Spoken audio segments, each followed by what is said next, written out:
अभी पठान कवे में हैं और बड़े भाई मिल गए हैं। शाहनवाज खान जी रिपोर्टिंग करने के लिए आए थे। तो आप लोगों को बता दें, जो भैया भी वीडियो बनाते हैं, मोटिवेशनल वीडियो बनाते हैं और इनका भी फेसबुक पे, यूट्यूब पे और इंस्टाग्राम पे चैनल है। तो आप लोगों को भैया से रूबरू करवाते हैं। भैया बहुत दिनों से जानते हैं, एक दोस्ती है हम लोगों का और आज अचानक से मिले हैं तो एक अलग ही खुशी मिल रहा है। इसका अंदाजा आप लोगों को नहीं होगा जो कितना खुश है जब मैं भैया से, शाहनवाज भाई से मिले हैं। तो शाहनवाज भाई, आप मोटिवेशनल वीडियो बनाते हैं। बिल्कुल बिल्कुल। सबसे पहले नमस्ते, आदाब, प्रणाम, सलाम। ये मेरे दोस्त हैं जेपी जयप्रकाश जी और काफी पुराने मित्र हैं। हमारे गांव में आते ग्राउंड रिपोर्टिंग करने के लिए। तो इत्तेफाक जो हमारी बातचीत नहीं हुई बट मुलाकात हो गई। हाँ, हम मोटिवेशनल वीडियो बनाते हैं। जिंदगी में जो है, दुनिया में क्या है नहीं है, उसकी हकीकत हम दुनिया को बताना चाहते हैं।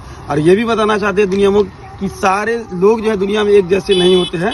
कुछ अच्छे भी होते हैं, कुछ खराब भी होते हैं, कुछ मदद करने वाले भी होते हैं, कुछ मदद लेने वाले भी होते हैं। और ये मेरे दोस्त हैं और इनका बहुत ही अच्छा रिपोर्ट चलता है। मतलब बिहार में जहाँ बोलिए, दुनिया में हर जगह चलता है। एक से एक ये मतलब कंटेंट लाते हैं वीडियो के माध्यम से। तो ये मेरे दोस्त जो हैं हमारा हेल्प करने के लिए कह रहे हैं कि चलो हम तुम्हारा हेल्प करते। बताइए जाती क्या नाम से चैनल है? मेरा नाम है शाहनवाज खान। फेसबुक पे नाम है मेरा और इंस्टाग्राम पे भी मेरा नाम शाहनवाज खान है।